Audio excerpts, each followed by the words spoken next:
Today, we brighten up our lives and upgrade the common into something a little more enlightening. And maybe we'll take it a step further. Nope. Nope. Yep. Dibs.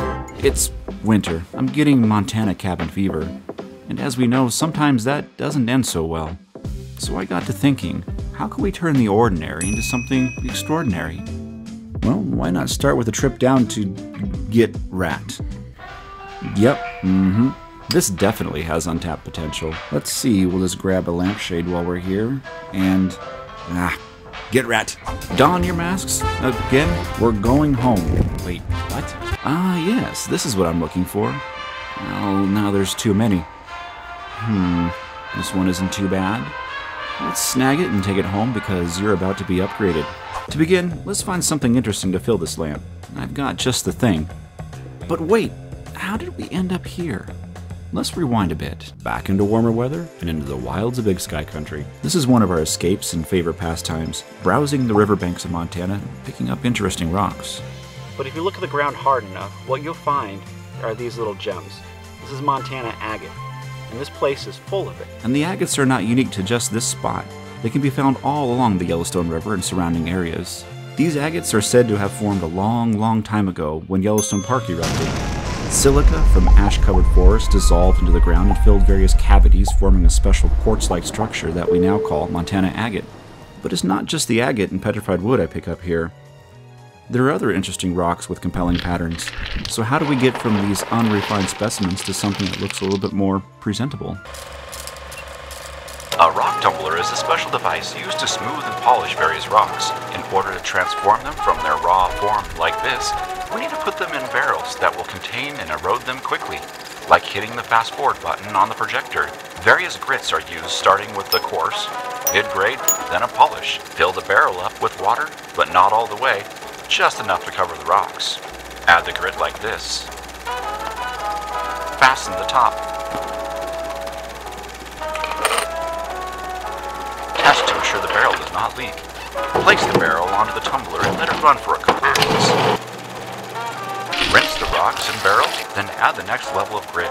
Repeat the process 2 more times using a finer grit and then a polishing agent. In the end, it'll make your rocks look just swell. These are rocks that we've collected and tumbled over the years.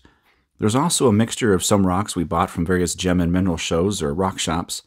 But more importantly, some of these are rocks that family members owned, and even some of these, like this crystal, we found in our landscaping limestone.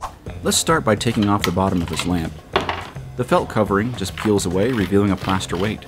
We'll go ahead and pull this cord out a bit and get ready to take apart the base. Next, we'll loosen the retaining nut on the center post and remove the nut, washer, weight, and then the base. Oh, and snip. Now don't actually cut this unless you're looking for an extended project. We'll get back to this in just a minute.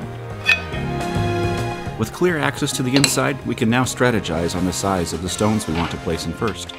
Since the top of the lamp is fairly compact, we'll use some of these smaller flat stones. Now this will take some time and concentration. And that's the key here. Take your time and ensure the rocks are going where you want them to. Carefully strategize each stone and maneuver into position. Carefully. This is glass after all.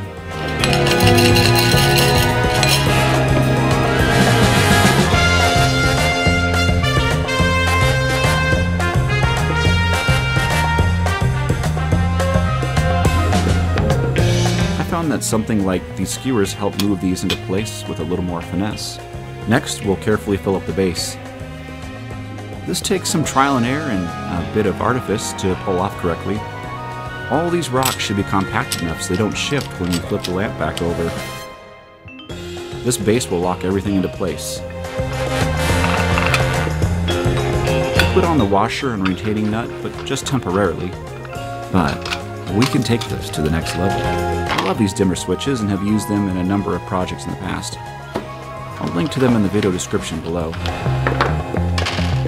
The wiring instructions are printed on this flimsy piece of paper, so we'll prepare by stripping these wires. This is my discount bin wire stripper and crimper that I've been meaning to replace for a while, but I think it'll work just fine. Let's first prepare the yellow lead so we can attach it to the metal lamp base. I'll use a spare ring terminal that should be about the right size to attach to the retaining bolt for the base. Let's grab a spare ring terminal from the bin of electronic marvels. This one has an end that's just about the right size for the shaft. It's for a lower gauge wire, so we'll have to rig this to get the wire to stay securely seated. I'm just going to fold the wire a few times. Disclaimer, probably not the best way to do this, so perform this step at your own discretion. Next, let's go ahead and check our fitment of the housing into the lamp base. And as you can see, this housing will need a little bit of adjustment. Let's mark approximately where we need to remove some of this housing. Let's carefully take it apart and ensure that our modifications will not affect the integrity of the circuitry. Although this will be tight, we should have just enough room to remove some of this plastic and still be okay. Next, grab the absolute worst Dremel bit you can find in your assortment and start cranking away on the housing.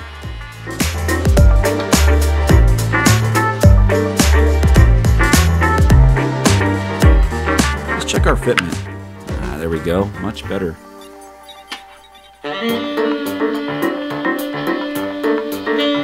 Let's take this retaining nut back off and we'll install the yellow wire lead.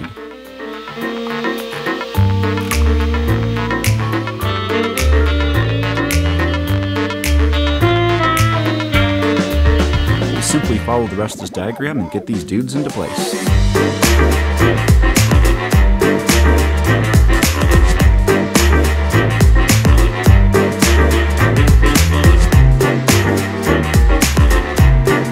Next, let's make sure this thing works. Just take caution with this step if the wires are still not completely installed. Seems something is wrong. What's going on here? It's wired up properly and everything is tight. It seems we've got a bad dimmer. This is the first time I've had this happen, but it just goes to show to expect the unexpected, even on these little projects. We'll simply swap out this with another spare dimmer I have on hand. Alright, let's test this one more time. Yes, we have positive lightage this time. Since I only have one of these ring terminals for the yellow wire, I'm going to reuse this old one and just solder it to the new dimmer. And if you're wondering why I'm not soldering all these connections, well, I used to do this, but found it's an extreme pain to cut and resolder if the lamp falls or breaks, which has happened before. So I just use the wire nuts now.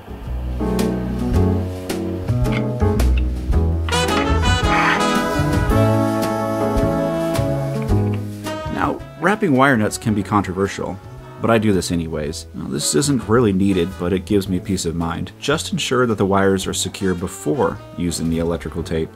If this isn't done properly, the tape can give you a false sense of security that everything is tightly bonded. Now we'll just neatly tuck everything in and prepare to install the felt bottom.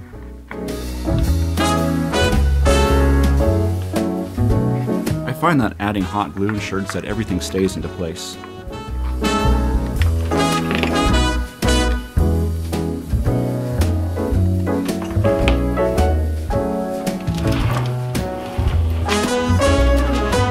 And there we have it, a customized touch dimming bedside lamp that encapsulates your special story.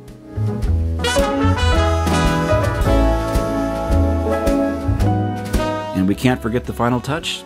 Ah, yes, perfect.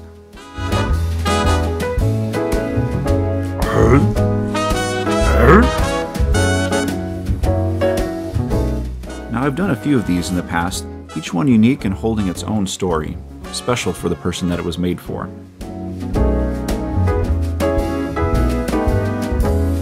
But I have an idea how we can take this to the next level. How about we change our lighting approach and add a twist to the concept? Maybe something that fluoresces. To get a better understanding of how this might work with some stones, we'll need a little help from a rock expert. And I know just who to ask.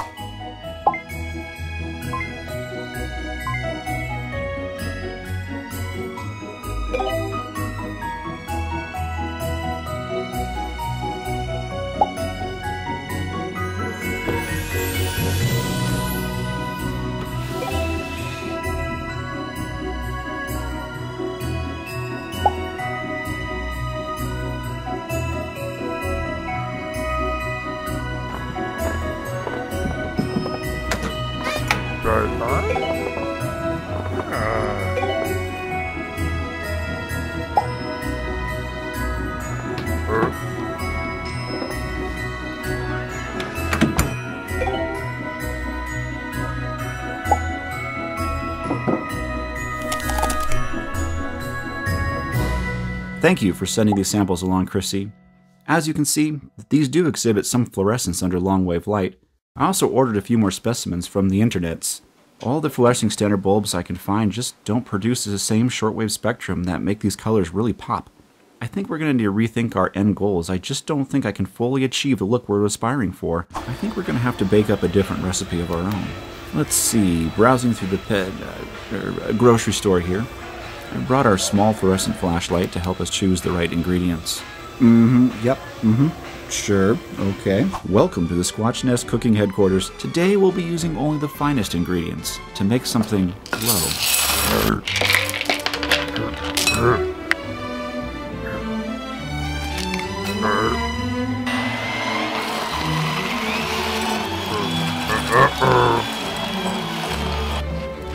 Let it bake for exactly 5.83 minutes and take it out when it smells like a fresh baked lamp.